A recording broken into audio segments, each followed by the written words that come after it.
मुंबई से अयोध्या के लिए रवाना हो चुके हैं उद्धव ठाकरे। अयोध्या में आशीर्वाद समारोह में वो शिरकत करेंगे। दोपहर करीब 1:30 बजे अयोध्या पहुंचेंगे। उद्धव जो है शिवसेना सुप्रीमो के दौरे को लेकर अयोध्या में हलचल तेज हो चुकी है। अयोध्या में जय श्री राम के नारों की गूंज लगातार हो रही है तेज। थोड़ी देर में मुंबई से पहुंच रही एक और ट्रेन में हजारों शिव सैनिक मौजूद है। कल रात शिव सैनिकों की एक ट्रेन पहुंच चुकी है अयोध्या। न्यूज 18 आपको जो है इस बड़ी खबर पर लगातार अपडेट जो है वो दे रहा है।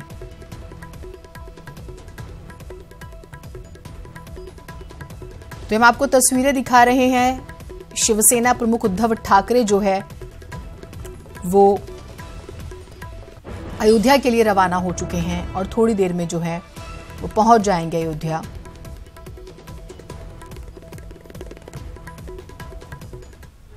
भाजपा का स्टेट गवर्नमेंट है, सेंट्रल गवर्नमेंट है और दोनों गवर्नमेंट होने के बावजूद यहाँ एक मंदिर खड़ा करने का काम इतना कठिन नहीं है जितना वो सोचते हैं। आज जिस तरह से बीजेपी जो है वो शिवसेना को नहीं सुन रही है, क्या बाला साहब ठाकरे होते तो क्या यही स्थिति होती?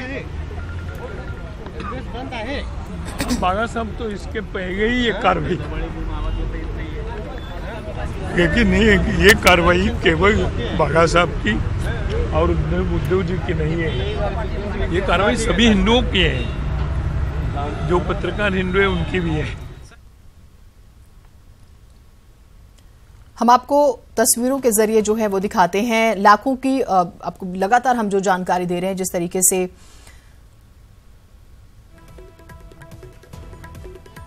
ये तस्वीरें आपको दिखा रहे हैं। डीजीपी कर रहे हैं अयोध्या की भीड़ की मॉनिटरिंग। और पहली तस्वीर अयोध्या के लक्ष्मण किले की है, जहां शिवसेना चीफ उद्धव ठाकरे करीब 2 घंटे बाद शिरकत करेंगे। दूसरी तस्वीर मुंबई की है, जब उद्धव ठाकरे घर से अयोध्या के लिए निकले थे। तो हम लगातार तस्वीरों के जरिए आपको पल पल की जानकारी दे रहे हैं।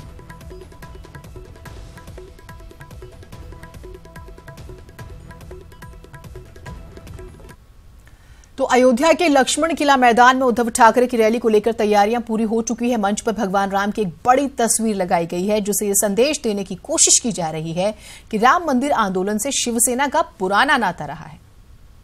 शिवसेना प्रमुख उद्धव ठाकरे आज धर्म नगरी अयोध्या में आएंगे। हालांकि रैली की अनुमति शिवसेना को नहीं मिली, लेकिन आशीर्वाद महोत्सव और सम्मान समारोह जरूर आयोजित किया जा रहा है। बाकायदा पोस्टर मंच पर लगाया गया, इसमें बाला साहब ठाकरे की तस्वीर है, शिवसेना प्रमुख उद्धव ठाकरे की तस्वीर है और उनके बेटे आदित्य ठाकरे की। इसके अलावा इस पोस्टर में भगवान राम की एक बड़ी तस्वीर भी लगाई गई है। मैसेज देने की कोशिश की गई है कि शिवसेना राम मंदिर आंदोलन से पहले से जुड़ी रही है और लगातार वो शिवसेना राम मंदिर के निर्माण के लिए काम कर रही है और लिहाजा सुरक्षा को देखते हुए अयोध्या में धारा 144 तो लगा दी गई है, लेकिन लक्ष्मण किला मैदान जहां पर एक कार्यक्रम होना है, संतों से आशीर्वाद सभा में मुलाकात करेंगे उद्धव ठाकरे, वहां पूरी तैयारी एक तरीके से कहा जाए तो मुकम्मल कर लिया गया है। जो गद्दियां संतों के बैठने के लिए लगनी थी वो लगा दी गई हैं, जो छतरियां लगनी थी वो लगा दी और काफी लाउड स्पीकर भी लगाए गए हैं, जो आप देख सकते हैं तस्वीरों में कि जो बड़ी संख्या में जो लाउड स्पीकर हैं वो लगाए गए हैं और इसके जरिए एक मैसेज देने की कोशिश होगी। और मैदान भी काफी बड़ा है, तो यहाँ भीड़ जुटाने की कोशिश भी शिवसेना की होगी। हालांकि धारा 144 है, जहां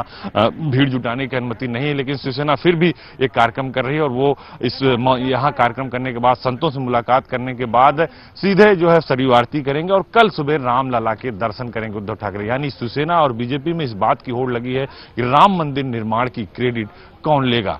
वीडियो जर्नलिस्ट अखिलेश के साथ अजीत सिंह, न्यूज 18 इंडिया, अयोध्या।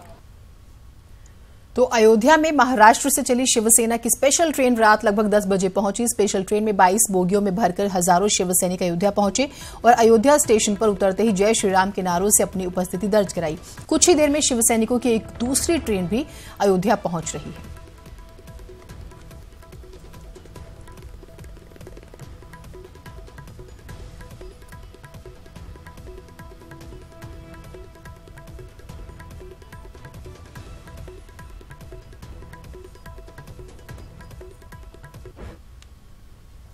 अयोध्या में विहिप की धर्मसभा के आयोजन की तैयारियां जोरों पर है। विश्व हिंदू परिषद और संघ परिवार ने धर्मसभा की तैयारियों में पूरी ताकत झोंक दी है। शहर में रैली और पोस्टरों के जरिए धर्मसभा में शामिल होने का संदेश दिया जा रहा है। इस मैदान में राम भक्त और साधु संत जुटेंगे, जहां से धर्मसभा के माध्यम से राम मंदिर का रास्ता निकालने की रणनीति बनेगी।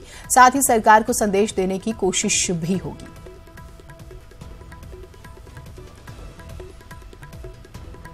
इस मैदान को जो ये लगभग 8 लाख स्क्वायर फीट पर है, यहाँ पर 75 गुणे 35 फीट का जो है मंच बनेगा। साथ ही जो है बैठने की व्यवस्था होगी, जो राम भक्त आएंगे उनके बैठने की व्यवस्था की जाएगी। साज सज्जा किया जा रहा है, ये होल्डिंग वगैरह लगाए जा रहे हैं, झंडियाँ लगेंगी और तमाम तरह की रैलियाँ निकल रही हैं, जो हमारे बजरंग दल के बजरंगी निकाल रहे हैं, विश्व हिंदू परिषद के लोग निकाल रहे हैं, ताकि कार्यक्रम में अधिक से अधिक संख्या में लोग पहुँचें। हम सबका मानना है लगभग 1.5 लाख से ऊपर ये संख्या 2 लाख के आसपास क्रॉस करेगी। देखिए, न तो कोई टेंस का माहौल है और न ही कोई वहाँ पर कोई भीड़ जमा हो रही है। राम भक्तों का सैलाब है, धर्म सभा है, संतों का सानिध्य है और राम जन्मभूमि का काम है। जब इतनी सारी चीज़ें अगर कोई सोच लेगा तो दुनिया का कोई भी व्यक्ति इस बात को कह देगा कि इसमें न तो कोई टेंस हो सकता, न ही कोई बलवा हो सकता, न किसी को डरने की ज़रूरत है, न किसी को चिंता करने की ज़रूरत है। हाँ, आवश्यकता है तो उस समागम में पहुँच करके पुण्य लाभ कमाने का है। चाहे कोई भी किसी भी मतपंथ संप्रदाय को मानने वाला हो, किसी भी धर्म का मानने वाला हो, उस सबको आकर के पूज्य संत जो अयोध्या में आ रहे हैं, सौभाग्य है इस धरती का। वो पुण्य भूमि, पावन भूमि, पितृभूमि है, देवभूमि है। जिस देवभूमि पर लोग आ रहे हैं, बड़े बड़े पूज्य संत आ रहे हैं, तो और राम जी के काम के लिए आ रहे हैं, राम जी की जन्मभूमि के लिए हो रहा है। राम मंदिर तो जल्दी से जल्दी बनना चाहिए। अगर शिवसेना चाहती है कि राम मंदिर बने तो उनको चाहिए था कि कोर्ट में क्या नाम है, विधानसभा, राज्यसभा में, विधानसभा में बिल लावे कि जल्द से जल्द कोर्ट को सुनवाई 3 बेंच लगा करके, चाहे बेंच लगा करके नित्य प्रति सुनवाई किया जाए और सुनवाई कर करके उस पर निर्णय दिया जाए। और इसी खबर पर ज्यादा जानकारी के साथ हमारे 2 सहयोगी एक बार फिर से जुड़ गए। ऋषिमणि त्रिपाठी हमारे साथ लखनऊ से जुड़ रहे हैं, राजीव हमारे साथ अयोध्या से जुड़ रहे हैं। सबसे पहले राजीव, आपके पास आते हैं, अभी की क्या कुछ स्थिति है, क्या कुछ तैयारियां हैं, क्योंकि खबर आ रही है कि उद्धव ठाकरे जो है वो मुंबई से रवाना हो चुके हैं अयोध्या के लिए। जीनत, उद्धव ठाकरे कुछ ही देर में अयोध्या पहुंचने वाले हैं, जहां वो अयोध्या हवाई पट्टी पर पहुंचेंगे और फिर अयोध्या धाम की ओर रवाना होंगे। और ये उम्मीद जताई जा रही है कि करीब 1 घंटे के भीतर उद्धव ठाकरे अयोध्या पहुंच जाएंगे, जिसके बाद वो सीधे, इस वक्त मैं दिखाना चाहूँगा कि उद्धव ठाकरे इसी लक्ष्मण किला मैदान में आयोजित कार्यक्रम में, सम्मान समारोह, आशीर्वादोत्सव में शिरकत करेंगे। यहाँ पर जो ये कार्यक्रम किया जा रहा है, ये राम जन्मभूमि न्यास के महंत नृत्य गोपाल दास की अध्यक्षता में किया जाएगा और जो अयोध्या के प्रमुख साधु संत होंगे उनकी मौजूदगी में यहाँ पर जो आशीर्वाद उत्सव कार्यक्रम है उसका आयोजन किया जाएगा, जिसके मद्देनज़र आप देख सकते हैं कि लगातार जो तैयारियां हैं वो पूरी कर ली गई हैं और यहाँ पर भूमि पूजन कार्यक्रम की भी व्यवस्था की गई है, जिसके मद्देनज़र आप देख रहे हैं कि कुछ थाले जमीन पर लगाई गई हैं भूमि पूजन के कार्यक्रम के मद्देनज़र। और ये जो गद्दे लगाए गए हैं, यहाँ पर पूज्य संत बैठेंगे और सामने वाले मंच पर महंत नृत्य गोपाल दास आसीन होंगे और उद्धव ठाकरे को राम मंदिर निर्माण को लेकर आशीर्वाद देंगे। और राम मंदिर निर्माण क्योंकि संतों की भी एक लंबे समय से मांग रही है, तो इस पूरे मामले पर उद्धव ठाकरे संतों के बीच आज एक बार फिर राम मंदिर निर्माण का 2019 से पहले शुरुआत कराने की मांग करेंगे, जिसको लेकर एक रणनीति संतों के बीच बनाई जाएगी। और यहाँ से उम्मीद जताई जा रही है कि कोई राम मंदिर निर्माण को लेकर एक बड़ा फैसला होगा। साथ ही साथ विश्व हिंदू परिषद भी कल एक बड़ा कार्यक्रम कर रहा है, धर्म सभा का आयोजन कर रहा है, जिसका भी मुद्दा राम जन्मभूमि निर्माण कराना है। ऐसे में उस कार्यक्रम की अगर बात करें तो करीब 2 लाख से अधिक लोग फैजाबाद अयोध्या में जुटने वाले हैं। ऐसे में हजारों की संख्या में शिव सैनिक जहां पहले पहुंच चुके हैं, वहां अब से कुछ देर बाद उद्धव ठाकरे के साथ ही साथ एक ट्रेन भी मुंबई से अयोध्या पहुंचने वाली है, जिसमें हजारों की संख्या में शिव सैनिक अयोध्या पहुंचेंगे और इस कार्यक्रम में शिरकत करेंगे। उद्धव ठाकरे इस कार्यक्रम के बाद सरयू घाट की ओर रवाना होंगे, जहां पर सरयू आरती करेंगे और कल सुबह राम जन्मभूमि परिसर पहुंचकर रामलला का दर्शन करेंगे। तो कुल मिलाकर अयोध्या में शिवसेना और वीएचपी की धर्म सभा के कार्यक्रम के मद्देनजर जो सरगर्मी है वो तेज हो गई है और शायद यही कारण है कि लाखों की संख्या में उमड़ने वाले लोगों के मद्देनजर शासन सत्ता ने भी सुरक्षा के पुख्ता इंतजाम किए गए हैं। भारी संख्या में सुरक्षा बलों की तैनाती की गई है और जहां जहां भी चाहे शिवसेना का कार्यक्रम हो, चाहे विश्व हिंदू परिषद का कार्यक्रम हो, वहां पर भारी संख्या में पुलिस बलों की तैनाती कर लगातार मुख्यमंत्री योगी आदित्यनाथ और डीजीपी द्वारा भी निगरानी की जा रही है। क्योंकि ये जो मुद्दा है ये सियासत से जुड़ा मुद्दा है। एक लंबे समय से राम मंदिर पर सियासत होती आई है और अब इसी वजह से और बार बार जो जिक्र हो रहा है, मैं आपके पास आऊंगी और इन्फॉर्मेशन जो है आपसे लेंगे हम। ऋषभ भी हमारे साथ हैं, एक बार उन्हें भी शामिल कर लेते हैं। ऋषभ, ये बात तो सभी जो है हम लगातार जिक्र भी कर रहे हैं कि सियासी मुद्दा है और इस पर सियासत ज्यादा हुई है बजाय कि सच में कुछ कोशिश नेक नियत से की जाती है। और सबसे ज्यादा सियासत नेताओं ने ही की है, जनता भी जानती है सबसे। अभी वहां पर हम सिक्योरिटी की बात कर रहे थे, कोई आपके पास ऐसी जानकारी की कुछ और, क्योंकि लोग जो है ये माना जा रहा है कि ज्यादा से ज्यादा लोग पहुंचेंगे, एक ट्रेन पहुंच गई है दूसरी पहुंचेगी और फिर इधर भी रैलियां निकाली जा रही हैं ताकि यहां के लोगों को भी जो शामिल किया जाए। तो सुरक्षा को लेकर किस तरह के कदम उठाए जा रहे हैं, क्योंकि बात क्या होती है, मंथन क्या होता है, वो बात की बात है। सिक्योरिटी सबसे ज्यादा महत्वपूर्ण है, कोई भी अब अनहोनी ना हो इस लिहाज से।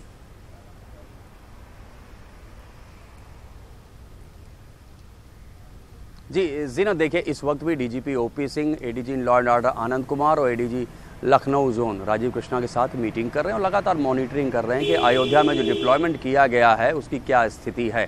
और जिस हिसाब से वहाँ पर एक एडीजी तैनात किए गए हैं, डीआईजी तैनात किए गए हैं, एसएसपी हैं, आरएएफ है, पीएसी है, एटीएस है, तो एक चीज़ समझी जा सकती है कि इन तैनातियों से ही तैयारियों का एक संदेश मिलता है कि उत्तर प्रदेश पुलिस ने एक कमर कस रखी है कि वहाँ पर किसी भी तरह की कोई अप्रिय घटना ना हो सके। लेकिन ये बात बिल्कुल सही है कि वहाँ पर इतनी भीड़ जुटने वाली है। आज तकरीबन 4 से 5 हज़ार के करीब शिव सैनिकों के जुटने की खबर है और कल तकरीबन 1.5 लाख की भीड़ हो सकती है। तो इस भीड़ के बीच में कोई असामाजिक तत्व ना शामिल हो जाए, कोई अवांछित तत्व ना शामिल हो जाए, इस पे नज़र बनाए रखना, इसकी इंटेलिजेंस इनपुट जुटाए रखने की पूरी तैयारी चल रही है। एटीएस ने वहाँ पर अपने 2 कमांडो यूनिट तैनात कर रखे हैं। इंटेलिजेंस ब्यूरो वहाँ पर एक्टिव है, वो देख रही है लगातार कि कहीं कोई विवादित बयान वहाँ ना दिए जाएं, कोई भड़काऊ पोस्टर ना लगाए जाएं, भड़काऊ नारेबाजी ना हो। तो इन सारी चीज़ों पे लगातार नज़र बनाए रखी जा रही है कि कोई भी वर्ग, कोई भी संप्रदाय, कोई भी ग्रुप आहत ना हो। ये पुलिस की बड़ी जिम्मेदारी बन जाती है, सरकार की भी जिम्मेदारी बन जाती है। हालांकि धारा 144 वहाँ पे लगी हुई है तो लोकल एडमिनिस्ट्रेशन उस लिहाज से वहाँ पे कोई भी फैसला ले सकता है। लेकिन पुलिस का जो डिप्लॉयमेंट वहाँ पर है उससे एक चीज़ समझी जा सकती है कि प्रदेश सरकार की मंशा ये है कि वहाँ पर सुरक्षा की भावना को और मजबूत किया जाए और लगातार डीजीपी ऑफिस में भी सीनियर ऑफिसर्स इसके ऊपर नज़र बनाए रखे हुए हैं। जीनत, ठीक बात है। और जिस तरीके के स्टेटमेंट्स, जैसे संजय राउत का स्टेटमेंट आया, उस तरह के स्टेटमेंट्स भी नहीं आने चाहिए, ये भी उतना ही जरूरी है और इसको लेकर भी काश की कोई बात कही जाती। राजीव हमारे साथ हैं। राजीव, वहां पर तो किलेबंदी हो ही गई है, ये भी जानकारी मिल रही है कि जो स्कूल्स हैं, कम से कम 50 ऐसे स्कूल हैं जहां पर सुरक्षा बलों को तैनात किया गया है ताकि कोई मिस हैपनिंग ना हो। कॉलेजेस तो बंद हैं ही और अच्छी बात है कि कल संडे है। और क्या कुछ इंफॉर्मेशन है ट्रैफिक को लेकर भी, लोगों को दिक्कत ना हो किसी भी तरह की, कोई इस बारे में जानकारी? देखिए जी ना, जिस तरह 1992 में अयोध्या में जो घटना घटी थी वो काफ़ी दुखद थी। उससे सबक लेते हुए प्रशासन ये नहीं चाहता कि अब राम मंदिर आंदोलन के नाम पर यह अयोध्या में होने वाले कार्यक्रमों के दौरान कोई ऐसी घटना सामने आए जिससे प्रदेश के साथ ही देश में भी उसका गलत मैसेज जाए। और शायद यही कारण है कि भारी संख्या में, जैसा कि ऋषभ बता रहे थे कि 45 कंपनी पीएसी के जवानों को तैनात किया गया, 42 कंपनी पीएसी के जवान तैनात किए गए हैं, 5 कंपनी आरएएफ है। तो ये एक बड़ी संख्या है और यही कारण है कि इनको विभिन्न स्कूलों में ठहरने की व्यवस्था की गई है, क्योंकि ये कार्यक्रम 2 दिन चलने वाला है और जो भीड़ आएगी वो लाखों की संख्या में है। तो ऐसे में जगह जगह, चाहे अयोध्या हो या फिर जहां जहां से ये कार्यक्रम होने वाले हैं और जहां वीवीआईपीज़ की एंट्री रहेगी वहां पर पुख्ता इंतजाम किए गए हैं। इवन जहां पर हम लोग इस समय लक्ष्मण किला मैदान में खड़े हैं, जहां पर आपसे कुछ देर बाद ये कार्यक्रम होने वाला है, वहां के भी एंट्री गेट पर हर आने जाने वाले व्यक्ति की सघन चेकिंग की जा रही है, उसके पास चेक किए जा रहे हैं, उसके आई कार्ड चेक किए जा रहे हैं। तो कुल मिलाकर अगर देखा जाए तो कहीं ना कहीं जो एक बाहर मैसेज है कि अयोध्या में तनाव है इस समय, इस आंदोलन को लेकर कोई बड़ा तनाव हो सकता है, कोई बड़ा कदम उठा सकते हैं, या शिवसेना के लोग या बीएसपी के समर्थकों में शामिल कोई अराजक तत्व। तो ऐसी आपात स्थिति से निपटने के लिए प्रशासन ने कमर कस ली है। और जो ये, क्योंकि ये जो कार्यक्रम है ये पूरी तरीके से सियासी है और ये दबाव बनाने की रणनीति बनाई जा रही है कि 2019 राजीव और ऋषभ, आप दोनों के पास हम कुछ वक्त बाद आएंगे क्योंकि हमारी महा कवरेज आज जारी है और पल पल की अपडेट्स हम ले रहे हैं। अमिताभ अग्निहोत्री जी हमारे साथ, हमारे एग्जीक्यूटिव एडिटर जुड़े हुए हैं। अमिताभ जी, कई बार आपसे तमाम कार्यक्रमों के दौरान जो बात निकल कर आई वो ये कि ये जो इस वक्त का वक्त है वो सबसे ज्यादा माकूल है राम मंदिर के हक में, लेकिन ये जो हो रहा है क्या ये होना चाहिए? देखिए, मैं मानता हूं कि अब समय शक्ति प्रदर्शन का नहीं है। शक्ति प्रदर्शन का जो भी, चाहे वो विश्व हिंदू परिषद हो, राष्ट्रीय स्वयंसेवक संघ हो, बजरंग दल हो, जो भी संगठन है, किसके विरुद्ध शक्ति प्रदर्शन? ठीक बात। भाई, जब आपके अनुकूल शासन है, आपके वैचारिक परिवार से जुड़े संगठन का ही शासन है, तब भी शक्ति प्रदर्शन थोड़ा इसके औचित्य पर सवाल जरूर खड़े होंगे। और विपक्षी दल मेरे ख्याल से उसी बात को बार बार कह रहे हैं। जैसे कांग्रेस ने कहा कि भाई प्रधानमंत्री निवास पर धरना होना चाहिए था विश्व हिंदू परिषद का, तो वो सवाल उठेंगे। और सबसे बड़ा जो कंसर्न है, जो सरोकार है, मुझे लगता है वो इस वक्त देश का ये होगा, या ये होना भी चाहिए कि अयोध्या में आज और कल सब कुछ शांतिपूर्ण निपटे। ठीक बात है। अयोध्या धर्म का स्थल है, धर्म की पीठ है, वहाँ चिंतन हो, मनन हो, भजन हो, कीर्तन हो, वो बात समझ आती है। लेकिन वो युद्ध की भूमि नहीं, वहां से ललकार का विषय समझ नहीं आता। ना किसी को भयभीत करने का कोई विषय होना चाहिए, ना ललकार और युद्ध कोई आपसे दो पॉइंट्स जो है वो मैं समझना चाहूंगी और दर्शक भी ये जानना चाह रहे होंगे। एक तो संजय राउत का स्टेटमेंट कल का, क्या ये जरूरी था उनको इस तरह का स्टेटमेंट देना? दूसरी बात ये कि हम तमाम ऐसे बड़े विषय हैं जिस पर हम संविधान की बात करते हैं कि हमें संविधान के मुताबिक चलना चाहिए, हम कहते हैं कि सुप्रीम कोर्ट सर्वोपरि है, ठीक बात है, बिल्कुल है। जब चीजें वहां पर है तो आपने एक बहुत अच्छी बात की कि किसके खिलाफ ये प्रदर्शन, जब सब कुछ आपके मन मुताबिक है, तो इस तरह की एक्टिविटीज सोसाइटी को क्या मैसेज देती है कि कायदे कानून का कोई लेना देना नहीं कुछ विषयों में? नहीं, मैं वही कह रहा हूँ। जैसे कल साक्षी महाराज ने कहा कि मैं सुप्रीम कोर्ट की भर्त्सना करता, तो ये बहुत ही आपत्तिजनक बयान है। कोई सांसद तो छोड़िए, कोई सामान्य नागरिक भी भारत का देश की सबसे बड़ी अदालत की भर्त्सना कैसे कर सकता है, उसको कंडेम कैसे कर सकता है? इसका मतलब तो फिर कानून का राज ही सवालों के घेरे में आ जाएगा। लॉ ऑफ द लैंड जिसको हम लोग बोलते हैं। या बीजेपी के बलिया के विधायक हैं सुरेंद्र बैरिया, उन्होंने कहा संविधान तोड़ के मंदिर बनाएंगे। तो भारत में कानून का शासन है और कानून के शासन के तहत एक विकल्प मौजूद है ना भाई। भारत की संसद को ये अधिकार हासिल है कानून बनाने का। कानून बनाने के उसके अधिकार पर कोई रोक नहीं है। तो जब संविधान के तहत ही वो विकल्प है मौजूद, तो संविधान को तोड़ने की बात क्यों की जाए, या मस्जिद को तोड़ने की बात याद क्यों दिलाई जाए, या जामा मस्जिद को तोड़ने की बात क्यों की जाए? तोड़ने की बात अब क्यों की जाए? ठीक बात है। अब आप जुड़े हमारे साथ, थोड़ी सी वक्त की बंदिश है अमिताभ जी, बहुत शुक्रिया। लेकिन महत्वपूर्ण एनालिसिस आपने किया कि तोड़ने की बातें क्यों हो रही हैं जब हम आगे बढ़ रहे हैं, तरक्की पसंद हैं, उस लिहाज से उकसाना, माहौल खराब करना। अब जिस तरह की तैनाती यहां पर की गई है, वो लोग आम लोग, वो कंपनियां जो हैं या वो सुरक्षा कर्मी हैं, वो आम लोगों की हिफाजत में रहते, लेकिन बिना वजह जो है इस तरह की चीजें की जा रही हैं। तो माहौल जो है, हम लगातार जो इस महा कवरेज पर जारी हैं और बहुत सारे प्रश्न उठ रहे हैं कि किसके खिलाफ है ये प्रदर्शन, क्या करना चाह रहे हैं? सिर्फ अपने आप को दिखाना चाह रहे हैं कि ठीक है, आप भी जो है राम मंदिर को लेकर बहुत ज्यादा आगे हैं, आप स्टेप्स उठा रहे हैं। लोग सब समझते हैं लोग बिना वजह जो है लोगों का वक्त जाया करना या तमाम चीजें, बहुत सारे प्रश्न उठ रहे हैं।